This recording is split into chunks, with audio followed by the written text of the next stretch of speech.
ભાઈઓ અને બહેનો, હવે આપણો આજનો કાર્યક્રમ આમ તો વિદાયનો કાર્યક્રમ છે અને સાથે સાથે આપણે એક ઉલ્લેખ કર્યો હતો કે કારકિર્દી માર્ગદર્શન કાર્યક્રમ.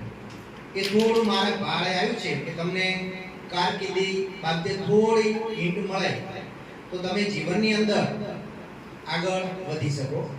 આમ તો મોટિવેટ તમને ભરપૂર કરી દીધા છે આજે કે જીવનની અંદર શું કરી શકાય છે, તો એ જ કરી શકાય છે કે જે તમે કરવા માંગો છો. એટલે હંમેશા ખાસ તો આપણે બોર્ડની પરીક્ષાની વાત કરીએ તો બોર્ડની પરીક્ષા એ શું છે? તો બોર્ડની પરીક્ષા એ તમારા જીવનની અંદર યોગ્ય નિર્ણય લેવા માટેનું એક પગથિયું છે. ખાસ ધોરણ 10 પછી વિદ્યાર્થી, એના વાલી હોય, એના શુભચિંતક હોય, સગા સંબંધી હોય, દરેક ચિંતા કરતા હોય કે હવે 10મા પછી એને શું કરાવવું. આખા ઘરમાં ચર્ચા ચાલતી હોય, આખા ગામમાં પૂછતા હોય, આખા મહોલ્લામાં પૂછતા હોય કે હવે ધોરણ 10 પછી શું. તો મારું કહેવાનો મતલબ એ છે કે ધોરણ 10 પછી શું કરાવવું એ નહીં, પણ એ બાળક શું કરી શકે છે એ જાણવાની જરૂર છે કે 10મા પછી શું કરી શકે છે. આપણે વિશ્વની મહાન વિભૂતિઓ જોઈ લો, ભારતની વિભૂતિઓ જોઈ લો. સરદાર પટેલ, મહાત્મા ગાંધી, સુભાષચંદ્ર બોઝ, સચિન તેંડુલકર, MS ધોની, વિરાટ કોહલી, કોઈ પણ ક્ષેત્રના લઈ લો તો એ વ્યક્તિઓ એ ક્ષેત્રમાં આગળ વધ્યા કારણ કે એમનામાં એ પડેલું. તો આપણે જાતને ઓળખવાની છે. કોઈ પણ ક્ષેત્રમાં આગળ વધો એ પહેલા મારી એક નમ્ર વિનંતી છે કે તમે તમારી જાતને ઓળખો. તમે આ કરી શકો છો તો પછી ડન છે, તમે કરી શકશો. એટલે પહેલું કામ આપણે કરવાનું પોતાની જાતને ઓળખો. 10મા પછી સાયન્સ રાખી શકાય, કોમર્સ રાખી શકાય અને આર્ટ્સ રાખી શકાય. કોઈ ક્ષેત્ર નબળું નથી. સાયન્સ તમે રાખશો તો તમને 24 જેટલી લાઈન મળે છે. તમે આર્ટ્સ કે સામાન્ય પ્રવાહ રાખશો તો તમને 44 લાઈન મળે છે. આ અત્યારની એજ્યુકેશન પોલિસી છે ને એ તમને નપાસ કરવા માંગતી જ નથી. ખ્યાલ આવે છે? કોઈ પણ ક્ષેત્રમાં તમે જો ધોરણ 1 થી 8 માં ભણતા હશો, 9, 10, 11, 12 કોલેજ કરશો કે ઓય તમને નપાસ નહીં કરે. નપાસ એ જ વ્યક્તિ થશે કે જે પરીક્ષા નહીં દેશે. સરકારનો પણ ઈરાદો નથી નપાસ તો કોઈ થવું જ ન જોઈએ. તો હવે શું? તો બીજો પોઈન્ટ આવે છે કે એવી તમે આગળની કારકિર્દી પકડો કે જો તમારી સ્કિલ ડેવલપ થતી હોય. સ્કિલ તમે 3 વર્ષ, 2 વર્ષ, 5 વર્ષ એ ક્ષેત્રની અંદર તમે વિતાવો, ભણવા પાછળ તમે સમય આપો અને જ્યારે તમારું ભણતર પૂરું થાય ત્યારે તમારામાં એ સ્કિલ હોવી જોઈએ. અત્યારે આપણે જોવા જઈએ તો ગૂગલ બાબા નોલેજ તો છે દરેકના પોકેટમાં છે. અત્યારે હું પ્રશ્ન કરું કે ચાલો આનું શું થાય, દરેકના ખીચામાં છે ગૂગલ બાબા. 1 સેકન્ડની અંદર તમે જવાબ આપી શકશો ને. તો હવે નોલેજની સદી નથી. આ 21મી સદી તમે કહેતા હો ને કે નોલેજની સદી છે. નોલેજની નથી, નોલેજને ઉતારવાની, નોલેજનો વ્યવહારિક ઉપયોગ કરવાની સદી છે. તમારામાં ઘણું બધું નોલેજ પડ્યું છે પણ વ્યવહારિક રીતે તમે ઉપયોગ નહીં કરી શકો ને તો એ કામ નહીં આવે. એટલે કે સ્કિલ હોવી જોઈએ. કોઈ પણ ક્ષેત્રમાં તમે જો સારામાં સારા બનો એવી સ્કિલ તમારામાં આવવી જોઈએ. અને કોઈ તમે સંસ્થા પસંદ કરતી વખતે પણ ખાસ વિચાર, 2 પ્રકારની સંસ્થાઓ ચાલે છે. એક તમને ભૌતિક સુવિધા ઓછી આપશે અને એક તમને ભૌતિક સુવિધા ભરપૂર આપશે.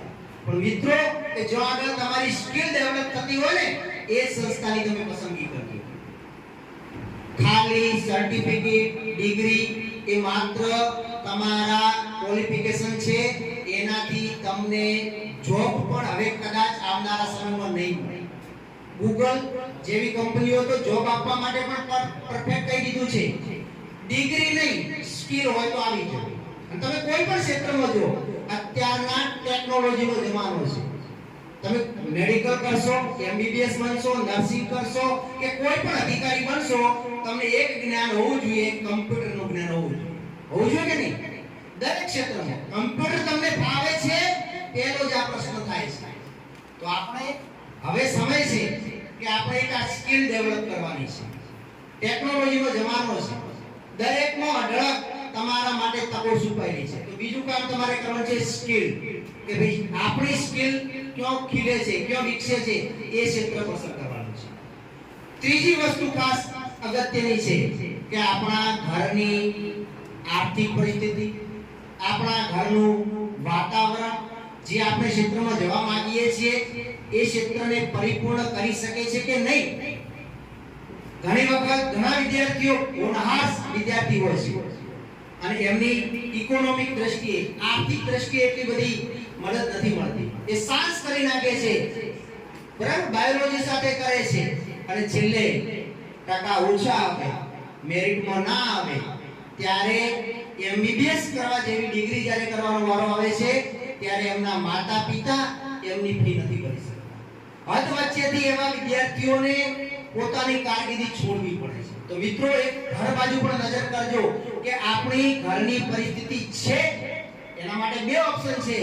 એક તો તમે મહેનત કરી અને ટકા લઈ અને તમે આગળ વધી શકો છો, ઘરના બાજુ જોવું પણ નહીં પડે. પણ મિત્રો, ટકા ઓછા આયા, મેરિટમાં સમાવેશ, કારણ કે આપણને બધાને ખબર છે મેડિકલ ક્ષેત્રે લગભગ 66 થી 72,000 જેટલા વિદ્યાર્થીઓ પરીક્ષા આપે છે. હવે એમાંથી સીટો કેટલી ભરાય છે ખબર છે?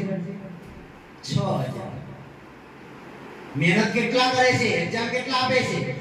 66,000. ભરાય છે કેટલી? 6,000. હવે એના સિવાય બાકીનાને એમબીબીએસ કરવું હોય તો પૈસા થાય ને. તો આપણા ઘરની પણ પરિસ્થિતિ વિચારવી પડે અને આર્થિક રીતે તમે તમારા ઘર બાજુ જોઈ અને આગળ વધશો ને તો 100% સફળ થશો. અથવા તો તમે પછી યા ઓમ કરી પડો ફતે છે આગે, કોઈ પણ ભોગે. મહેનત આપણે કરવાની છે. મહેનત કરવાની વાત આવે ત્યારે આપણે ચોથી વસ્તુ વિચારવાની છે કે તમારું નેચર હાર્ડ વર્કિંગ છે કે નહીં.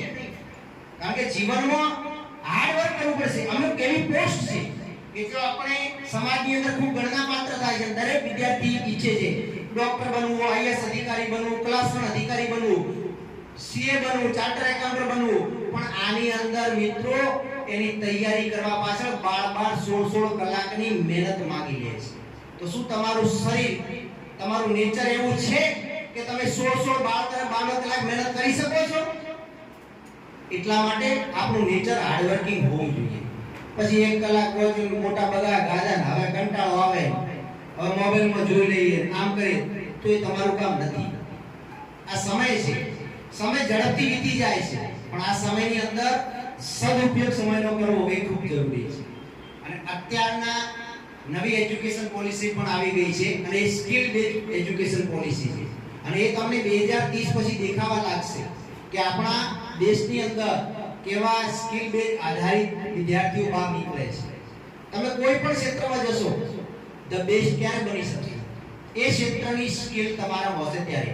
અત્યારે ગૂગલ પણ, YouTube પણ આપણે શીખવાડે છે કે ઓપરેશન કઈ રીતે કરવું. તો શું YouTube માં જોઈને ઓપરેશન કરવા થઈ શકે છે એમ છે? ના. એટલે આપણે એમાં બેસ્ટ થવું પડશે, બરાબર? અને છેલ્લી વસ્તુ છે કે આપણે જે પણ કેરિયર પસંદ કરો એ કેરિયર એ તમારું વ્યક્તિત્વ બનવું જોઈએ. એ ખાલી જોબ પૂરતું, સાહેબે કીધું એમ ખાલી તમે જોબ માટે જો કરતા હો તો એ તમારું કરિયર ના બને, એ તમારી કારકિર્દી ના કહેવાય. જોબ એ જોબ છે, એ કાર્ય છે તમારું. પણ આપણે એ કાર્ય કરવાથી જો તમને સંતોષ મળતો હોય તો એ તમારી જોબ એ તમારા માટે પરફેક્ટ છે. એટલે મિત્રો, એવું ક્ષેત્ર પસંદ કરજો કે જેમાં તમને મજા આવતી હોય, આત્મસંતોષ થતો હોય કે આ કરીશું તો મને મજા આવશે. ઘણા એવા છે, આપણા દેશની તો એક ખાસિયત જ છે કે 70% લોકો એવા છે કે જેમની પાસે ડિગ્રી અલગ છે, ભણ્યા અલગ છે અને કામ અલગ કરે છે. આ રિયાલિટી છે. તો આવું ક્યારે થાય છે? તો એ 70% લોકોએ પોતાનું જે ભણવા પાછળનો જે સમય છે એ ઓલરેડી બગાડેલો જ કહેવાય. એન્જિનિયર છે ઘણા અને એ લોકો મોટિવેશન સ્પીકર બની ગયા છે. આમ તો આપણે કોઈ ભણેલો હોય ને એ પણ સારામાં સારું એન્જિનિયરનું વર્ક કરી શકે છે. એટલે સ્કિલ બેઝ આધારિત આગળ વધો, તમારી જાતને ઓળખો અને છેલ્લે કોઈ પણ ક્ષેત્રમાં આગળ જતો પહેલા, કોઈ પણ પરીક્ષાની તૈયારી કરતો પહેલા 1000 વાર વિચારવાનું. અને 1000 વાર વિચાર્યા પછી તમે નિર્ણય કરો અને નિર્ણય કર્યા પછી એની અંદર ગયા પછી પાછી પાની નહીં કરવાની. એક પણ વાર નહીં વિચારવાનું કે હવે પાછું વળવું એવો વિકલ્પ જ ના આપવાનો, કોઈ પણ ભોગે આપણે કરીને જ બતાવવાનું. તો અસ્તુ, ભારત માતા કી જય.